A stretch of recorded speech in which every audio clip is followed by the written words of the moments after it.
Today we're going to talk about the Canon R6. I've had a chance to use it for a month now, so today's going to be more of an in-depth review on some pros of why I really do love this camera, and then of course some cons of what I hope they improve on for future cameras to come. What's up guys, my name's Jared and I'm a wedding filmmaker in North Carolina. If you're new to the channel, I am super happy that you are here. If you like today's video, be sure to hit that like button, and it means a lot if you consider subscribing as well. All right, the Canon R6, I've had it for a month. What do I think about it? What do I like? What do I dislike? I've shot a total of 3 weddings, 1 real estate property, and 1 music video with this camera. So I've kind of let the camera high, that new camera high, settle a little bit. So let's start with the pros of this camera. Number 1, image stabilization.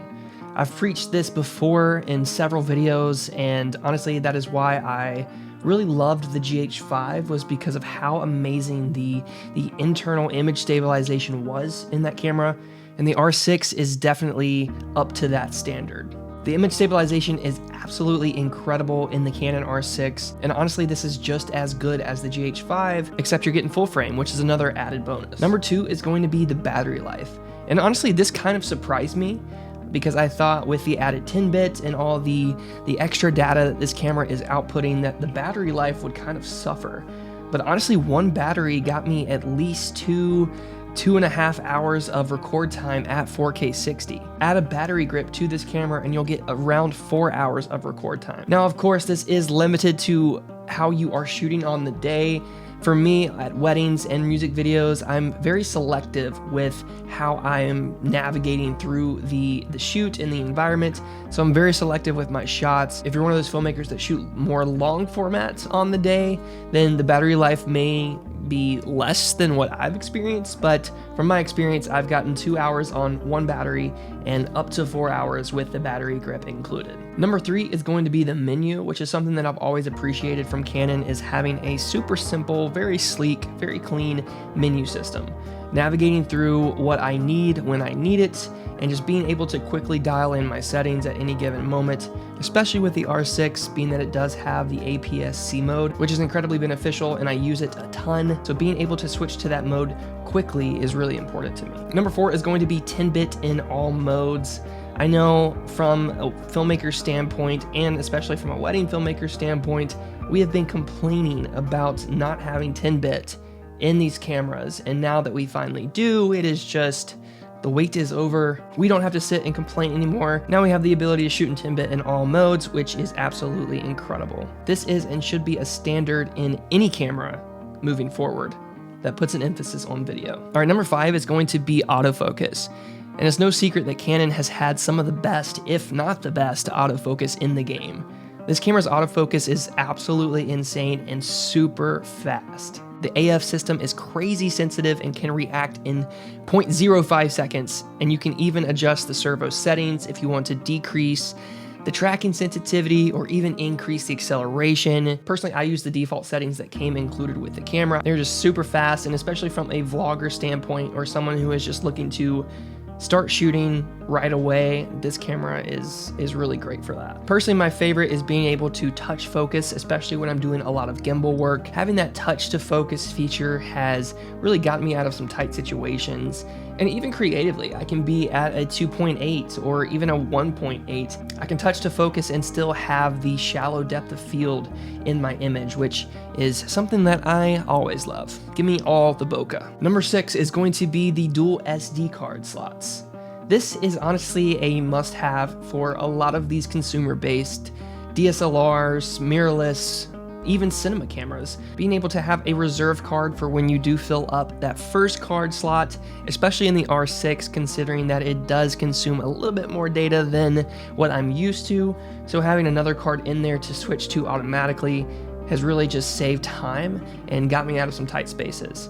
Granted, it doesn't have the ability to continuous record, but that is one of the cons, and I'll get to that. Some of the cards that I would recommend is the SanDisk 128GB. That is probably the smallest that I would go, honestly. I mean, the 64 works, but I have filled up a 64 fairly quickly on a wedding day. So I would at least have a 128 and if you can't afford it, to even go the 256 route. Number 7 is going to be the lightweight design. I really do appreciate the ergonomics of this camera, and it's small, it's lightweight, it's compact, but it's also incredibly powerful and reliable, and something that I just really look forward to in new cameras like this. Like, you want something that feels good in your hands, but that you also know that you're not going to break it if, you know, you just kind of toss it around a little bit. You want it to be durable, and honestly, I feel like the ergonomics on this camera is really well done. Having a small, lightweight camera that you can easily fit into a shoulder bag that's not 10, 15 pounds, that's gonna kill your back on an 8 to 9 hour, even a 10-hour wedding day.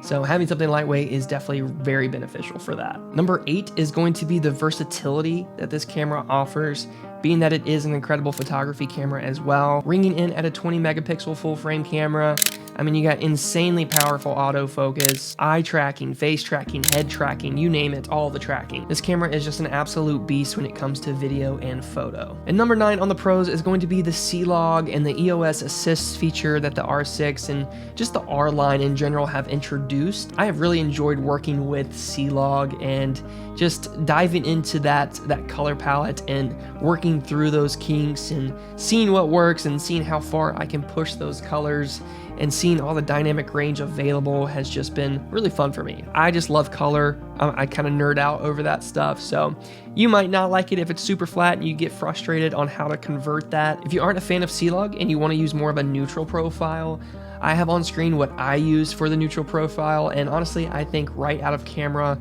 this looks great. You don't really have to worry about any extra color grading if you don't want to, unless you want to just do the bare minimum and just kind of apply a LUT at like a very low percentage just to add that extra bit of style.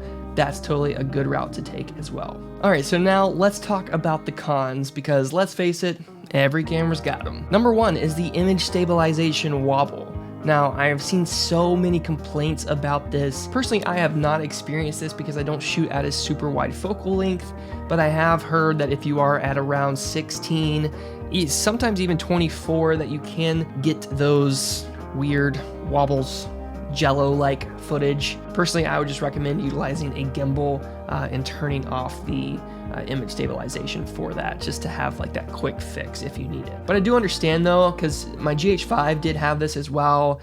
If I was running a Voigtlander 10.5 millimeter, that was more equivalent to a 20 millimeter, going handheld was like impossible because it would introduce all those wobbles. And so yeah, being able to utilize that feature, there are some drawbacks, but just like anything, you just have to adapt and yeah, just make the best out of it. All right, so number 2 on my cons list is going to be the photo and video modes. So apparently, if you are in the photo mode and you are just snapping away, doing your thing, but you want to record a little bit of video with those settings that you have already set for your photo stuff. So unfortunately, if you click record, the camera kind of turns into this auto video mode where you can't adjust ISO, you can't adjust aperture, even your shutter, it's just all auto, which is kind of a bummer, especially if you are wanting to utilize both the photo and video features in that really high intensity, very fast paced setting, especially for a wedding. If you have to switch to the movie mode just to capture a 5-second clip of something that's happening right then and there, obviously you're gonna miss some crucial moments. So yeah, that's kind of a bummer. I don't understand why they wouldn't allow you to customize those settings if you're in the photo mode, but maybe there's a workaround. Maybe I just haven't figured that out yet. If there's something you guys know that I don't, that's what them comments are for. All right, number 3 on the cons list is going to be the no continuous record with the dual SD card slots. And honestly, this makes no sense that there wouldn't be a feature like this, because the GH5 has it, even the C100s, and they're like almost a decade old, if not a decade old. Most of us really love the reliability of having continuous record in our cameras, because the truth is SD cards can fail. That hasn't happened to me, knock on freaking wood. That hasn't happened to me, so thankfully I haven't had to worry, but that's why I always invest in cameras that have that feature, because you never really know, right? And it's not something that I want to do as far as gambling when it comes to someone's wedding day. That's stressful. It gives me anxiety just talking about it. So, all right, number 4 is going to be file sizes. Obviously, this should be a given, seeing that we did get an upgrade from 8-bit to 10-bit, along with 4K at up to 60 frames a second. The file sizes can be kind of crazy, and even working with these files can be really strenuous on your computer. The last wedding I shot, my MacBook Pro, it took literally 5 hours to convert and transcode all the R6 files into proxies. So I really couldn't even start editing until it finished transcoding all those files, which was kind of a bummer because I was really excited to start editing that one right away. That again is another drawback, but honestly it's definitely worth it considering the look and image I'm able to achieve with this camera. And that's it. Really, honestly, those are my only cons for this camera. And as you can see, my pros far outweigh the con because this is my just personal opinion and experience with this camera. So take that for what you may. The R6 has been such a fun camera to use, and I'm so excited for future projects that I get to use this camera on. So that is going to be it for this week's video. Thank you so much for watching. If you found this week's video helpful or valuable in some way, be sure to hit that like button, subscribe. Let me know what your pros and cons are of the R6. Do you love it? Do you hate it? I'd love to hear from you. And until next time, keep creating and telling beautiful stories. Peace.